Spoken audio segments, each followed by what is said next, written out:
అంటే జగన్మోహన్ రెడ్డి గారికి మంచి పేరు రాకూడదు. దీని ద్వారా పంటలు పండాయి అనుకోండి. ఇప్పుడు రేపు మన నెల్లూరు జిల్లాలో పోతిరెడ్డిపాడు హెడ్ రెగ్యులేటర్ ద్వారా వచ్చేటువంటి నీళ్లు సరిపోకపోతే మనకు ఆ రోజు కృష్ణా జలాలు సమర్థంగా సోమశల జలాశయానికి తెచ్చుకోలేకపోతే వేసుకున్నటువంటి పంట ఎండిపోతే వెంటనే రాయలసీమ లిఫ్టిఫికేషన్ ద్వారా అంటారు రైతులు జగన్మోహన్ రెడ్డి గారి జీవితంలో మర్చిపోకూడదు. జగన్మోహన్ రెడ్డి గారి పుణ్యాన్ని ఈరోజు మనం టైలెండ్లో ఉన్నటువంటి వాటిని కూడా పండించుకోగలుగుతున్నాం. ఆథరైజ్డ్ అనాథరైజ్డ్ రాయకట్టు కూడా నీళ్లు ఇప్పించుకోగలిగాం. దాని ద్వారా మన కుటుంబాలు ఈరోజు ధైర్యంగా మాకు నీళ్లు లేవేమో, పంటలు ఎండిపోతాయేమో, నీళ్లు చాలవేమో అనేటువంటి పాపం రైతుల మధ్య గొడవలు, తగువులు, తన్నులాటలు లేకుండా పోతాయని చెప్పి శాశ్వతంగా అనుకుంటారు. కాబట్టి రాయలసీమ నెల్లూరు ప్రాంతాల్లో జగన్మోహన్ రెడ్డి గారి పేరు చిరస్థాయిగా మిగిలిపోతుంది. అది ఉండకూడదు. కాబట్టి జగన్మోహన్ రెడ్డి గారి పేరుని ఏదో ఒక విధంగా జగన్మోహన్ రెడ్డి గారి పేరు ప్రజల్లో నానకూడదు. ప్రజలు జగన్మోహన్ రెడ్డి గారిని పొగడకూడదు. జగన్మోహన్ రెడ్డి గారు మంచి పనులు చేశారని తలవకూడదు. నా అలాగనే చంద్రబాబు లాగానే జగన్మోహన్ రెడ్డి గారు కూడా ఉండాలని నువ్వు భావిస్తావు. నీకెట్టా హృదయం లేదు, రైతులకు సంబంధించి పనులు చేయాలనేటువంటి ఆలోచన లేదు. కాబట్టి నువ్వు కనీసం నోరు కూడా మెదపకుండా ఈరోజు నేను అడుగుతున్నాను. ఎక్స్పర్ట్ అప్రైజల్ కమిటీ మీద 3 సార్లు అవకాశం వచ్చింది. 2024 నవంబర్లో వచ్చింది, 2025 జనవరిలో వచ్చింది, ఫిబ్రవరిలో అవకాశం వచ్చింది. ఈరోజు చెప్తున్నాడు ఒకడికి వచ్చి ఇక్కడ మీకు అసలు పర్యావరణ అనుమతులు ఎన్విరాన్మెంటల్ క్లియరెన్సెస్ 3 సార్లు అవకాశం వస్తే 3 సార్లు నువ్వు మౌనవ్రతం దాల్చి ఆ రోజు రేవంత్ రెడ్డికి మాట ఇస్తూ అక్కడ సరేలే నువ్వు చెప్పినట్టుగా రాయలసీమ లిఫ్టిఫికేషన్ ఏదో ఒక విధంగా అటకెక్కిస్తానని దాని ప్రకారం ఒక పథకం ప్రకారం నువ్వు మాట్లాడకుండా దానికి అనుమతులు వచ్చాయంటే ఎట్లొస్తాయి? నీలాంటి రోడ్డు కూర్చుంటే 2 నాలుకల ధోరణి 2 కాళ్ళ సిద్ధాంతం ఉండేటువంటి చంద్రబాబు నాయుడు లాంటి ముఖ్యమంత్రిగా ఉన్న రోజులు రాష్ట్రానికి ఎట్లా న్యాయం జరుగుతుంది? రాష్ట్ర ప్రజల పక్షాన్ని ఎవరు సమర్థవంతంగా వాదనలు వినిపిస్తారు? నువ్వు నీరు గారిపోయావు. రేవంత్ రెడ్డి నిన్ను కూర్చొని ఏం మాట్లాడాడో ఏమి తిరుగుతుందో ఆయన చెప్తున్నాడు. రహస్యంగా మాట్లాడామని రాష్ట్ర ఒప్పందం ఏందో ఓటు కోట్రులాగా ఏం మాట్లాడుకున్నారో మీ ఇద్దరికి ఆ లావాదేవీలు ఉన్నాయి కదా గతంలోనే. మీరు ఏం మాట్లాడుకున్నారేమో తెలియదు. నువ్వు ఎందుకు నీరు గారిపోయావో తెలియదు. నీకు ప్రయోజనం ఏంటో తెలియదు. నీకు వచ్చేటువంటి లబ్ధి ఏంటో తెలియదు. నువ్వు ఏ లబ్ధి ఆశించి రైతులకు సంబంధించినటువంటి ప్రయోజనాలు తాకట్టు పెట్టావు దాని గురించి నువ్వు మాట్లాడలేకపోతున్నావు. రకరకాలైనటువంటి డైవర్షన్ మాట్లాడుతున్నావు. అందుకనే ఏ రోజు కూడా రాయలసీమ నుంచి అనేక మంది ముఖ్యమంత్రులు వచ్చారు. చంద్రబాబు నాయుడు కూడా రాయలసీమ నుంచి వచ్చాడు. రాయలసీమ గురించి ఆలోచన చేసినటువంటి వాళ్ళే, నెల్లూరు గురించి ఆలోచన చేసినటువంటి వాళ్ళే, రాయలసీమలో ఆ ప్రాంతాల గురించి ఆలోచన చేసినటువంటి వాడు ఈ సీమ కానీ నెల్లూరు జిల్లాకు సంబంధించినటువంటి మెట్ట ప్రాంతాల గురించి కానీ ఆలోచన చేసినటువంటి వ్యక్తి మహనీయుడు వైఎస్ రాజశేఖర రెడ్డి గారు మొట్టమొదటి వ్యక్తి అయితే ఆ తర్వాత దాని మీద రైతులు ఏ విధంగా ఆదుకోవాలి, రైతు బాగుంటుంది రాష్ట్రం బాగుంటుందని చెప్పి కేవలం మాటలతో పరిమితం కాకుండా దాన్ని ఆచరించి చూపించినటువంటి వాడు జగన్మోహన్ రెడ్డి గారు.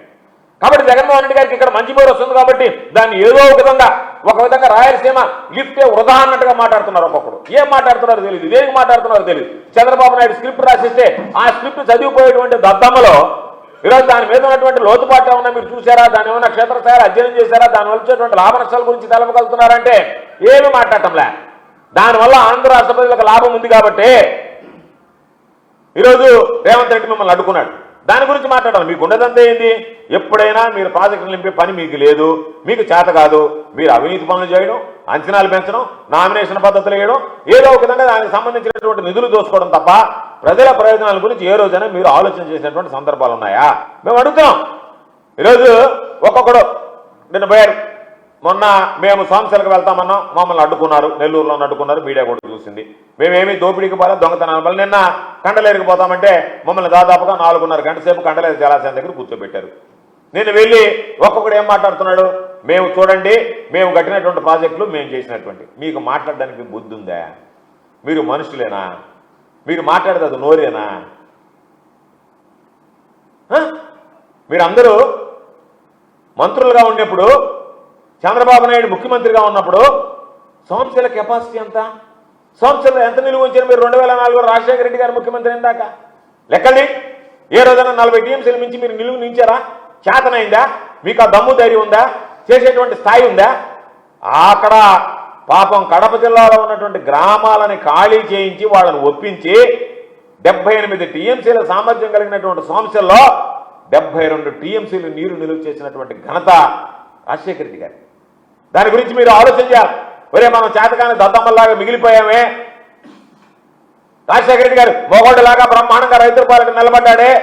దాని ద్వారా కండలేరు తీసుకొచ్చి 60 టీఎంసీల పైన నీరు నిలువ ఉంచాడే. ఈ 2 జలాశయాల్లోనే దాదాపుగా 130 టీఎంసీలు నీరు. మీరు 2 జలాశయాలు తెలిసి కూడా 60 టీఎంసీలు 70 టీఎంసీలు నీళ్లు పెట్టలేకపోతే 130 టీఎంసీలు నీళ్లు పెట్టాడే. ఇది కదా పరిపాలన అంటే, ఇది కదా రైతులకు అండగా నిలవాలంటే, ఇది కదా మామూలుగా రైతులకి ఇరిగేషన్ పనుల్లో చూసి చేయాలంటే దాని గురించి మాట్లాడాక అది చేతగాక అంతా వాళ్ళ గురించి మాట్లాడి వీళ్ళ గురించి మాట్లాడి మేము అడుగుతున్నాం. మీ దగ్గర ఉండేటువంటి లెక్కలు ఉంది, మా దగ్గర లెక్కలు ఉన్నాయి. ఈరోజు మీరు వచ్చిన తర్వాత మేము ఉన్నప్పుడు Anam Sanjeev Reddy high level canal దాని గురించి కనీసం తట్టడం మట్టేసరి మీ ప్రభుత్వం వచ్చిన తర్వాత మా ప్రభుత్వం ఉన్నప్పుడు దాదాపుగా 35% పనులు పూర్తి. మీరు ఏదైనా చేశారా చెప్పండి, మాట్లాడదాం. Somasila Kandaleru flood block canal 900 కోట్లు, మా హయాంలో దాదాపుగా 120 కోట్ల పని జరిగింది. తట్టడం మట్టేశారా?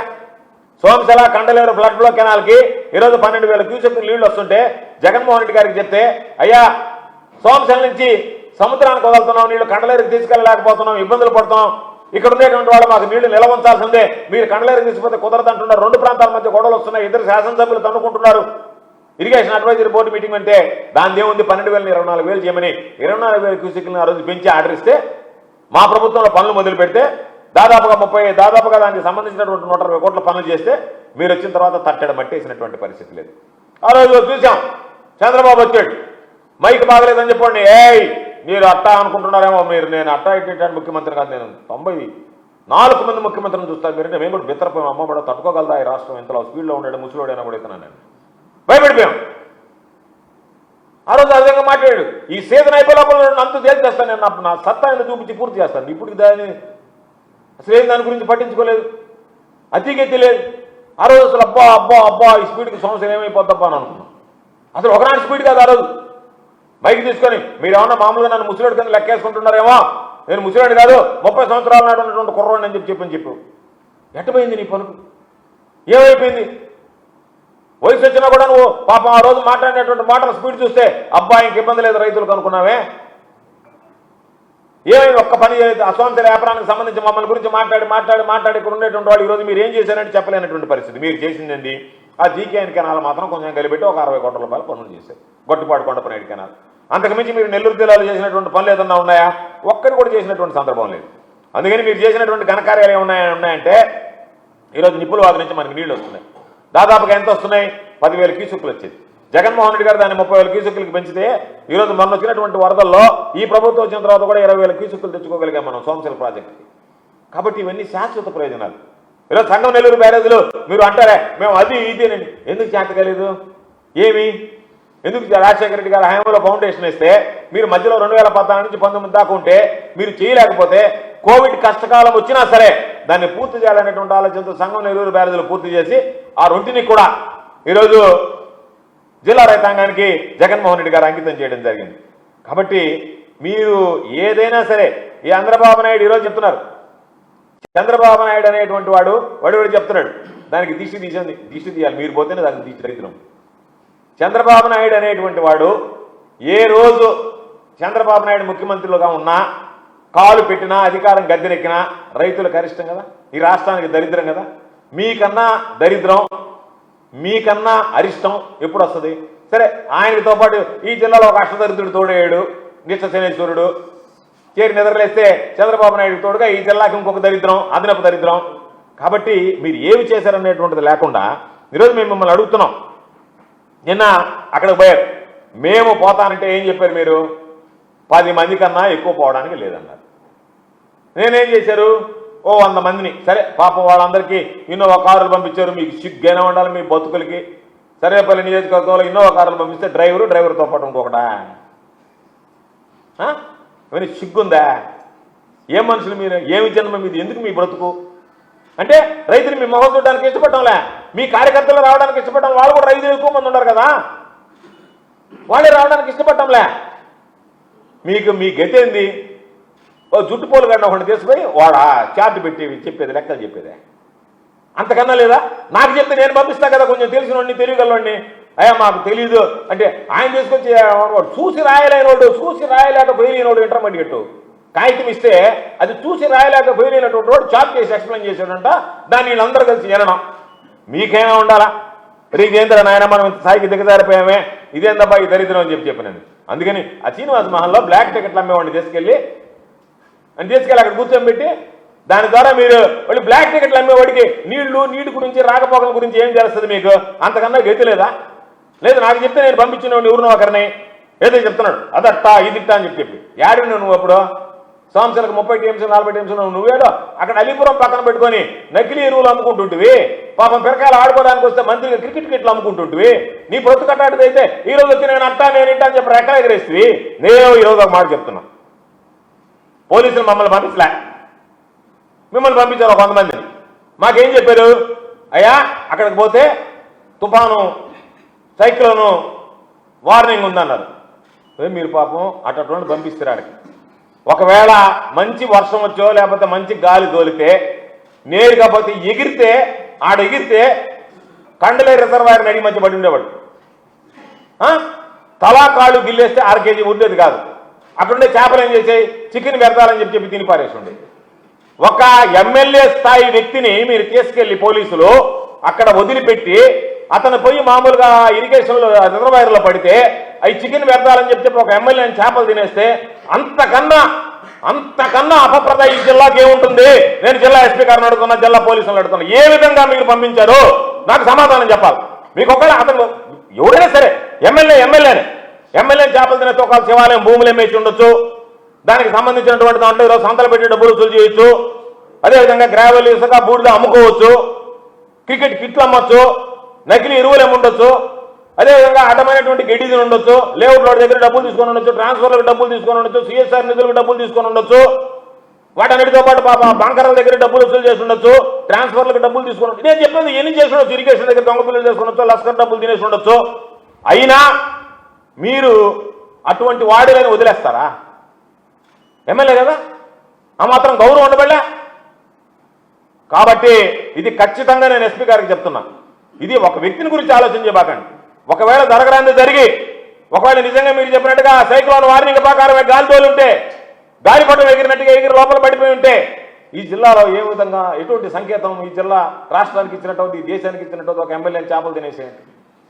ఇంతకన్నా దౌర్భాగ్యం. అందులో మీకు అలవాటు ఉంది, ఇక్కడ చికెన్ వ్యర్థాలు వేస్తారు, తలా కాళ్ళు గిల్లేస్తే ఒక 1/2 కేజీ కూడా చేయడు. అమ్మ ఈ చికెన్ పెడతారని చెప్పి తిని పారేస్తే ఏంటి అసలు ఏమైపోయింది? దాని గురించి మీరు ఎందుకు మాట్లాడటం లేదు? ఒకవేళ అతను అధికమానుడే కావచ్చు, ఎమ్మెల్యేనే పిల్లకాయలు బుక్కులు తీసిపోయి బెల్లం జరగాలి తిన్నంత మాత్రాన్ని మీరు దాన్ని ఏ విధంగా అనుకుంటారు? అలవాట్లేదు, మనం చేయలేం. ఎందుకంటే చాలా మంది చెప్పారు. ఇప్పుడు నేను కూడా చెప్తున్నా, ఆ ఇరిగేషన్ డిపార్ట్మెంట్కి అక్కడ ఉన్నటువంటి ఎలక్ట్రిసిటీ డిపార్ట్మెంట్కి జాగ్రత్తగా ఉండండి. ఎందుకు చెప్తున్నానంటే అల్లీపురం దగ్గర అంతకుముందు చుట్టుపక్కల ఉన్నటువంటి వాళ్ళు ఏదన్నా మోటార్లు కానీ ట్రాన్స్ఫార్మర్లు పోతే పాపం ఈ పిల్లవాడు తీసుకెళ్లి అక్కడ మామూలుగా పగల కొట్టి దాంట్లో ఉన్నటువంటి కాపర్ వైండింగ్ తీసి దాన్ని అచ్చుబెల్లం కేసేవాడు అనేటువంటిది ప్రతీతి. ఈరోజు తిరుగుతున్నాడు, అక్కడ మీరు మోటార్లు చూపిస్తున్నారు, అక్కడ ఎలక్ట్రిసిటీకి సంబంధించినటువంటి వైర్లు ట్రాన్స్ఫార్మర్లు చూస్తున్నాడు.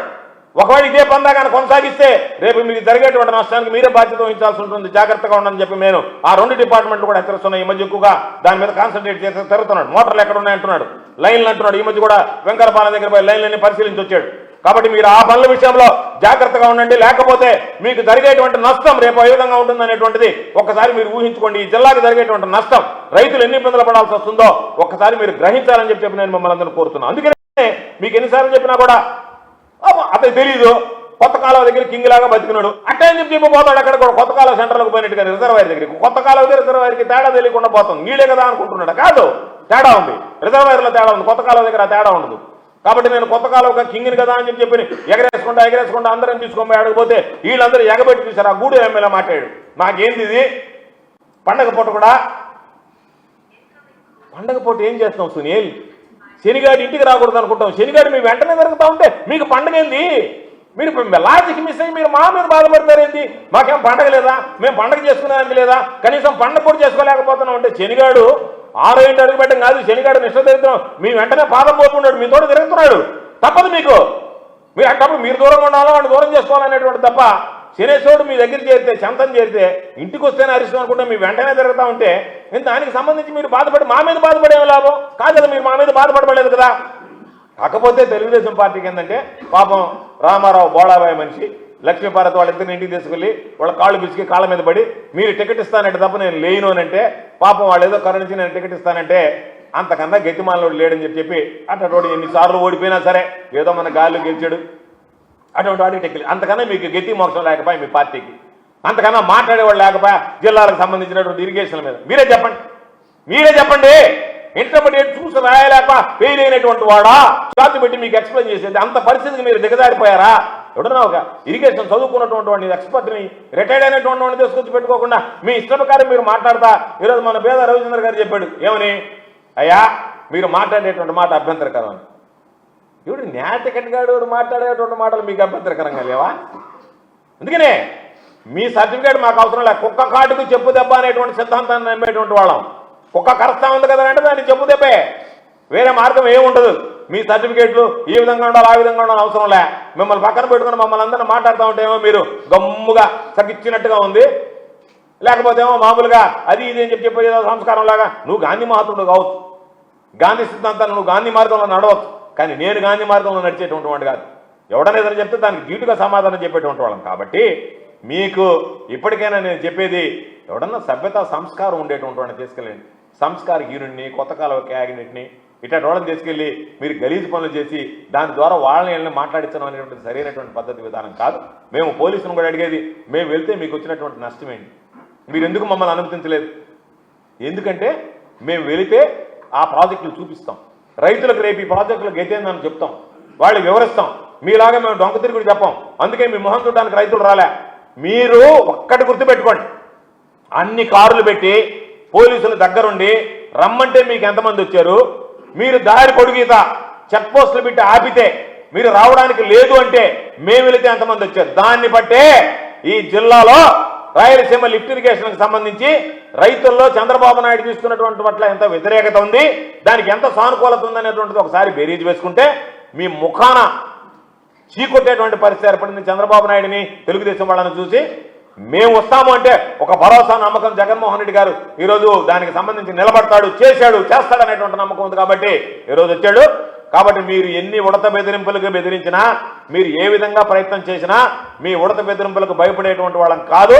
ఖచ్చితంగా రాయలసీమ లిఫ్ట్ ఇరిగేషన్కి సంబంధించి ఆ ప్రాంతానికి నెల్లూరు జిల్లాకి జరిగేటువంటి నష్టాన్ని రైతులకు తీసుకువెళ్ళి దాన్ని ఉద్యమ రూపంలోకి తీసుకొచ్చి ఖచ్చితంగా ఈ ప్రభుత్వం మెడలు వంచి చంద్రబాబు నాయుడు కళ్ళు తెరిపించి మీరు ఆ రహస్య ఒప్పందం ఏదైతే రేవంత్ రెడ్డితో చేసుకున్నారో దాన్ని రద్దు చేసుకుని ఈ ప్రాజెక్టును ఖచ్చితంగా ప్రారంభించే వరకు మా పోరాటం కొనసాగుతుంది అని చెప్పి ఈ సందర్భంగా స్పష్టం చేస్తున్నాం.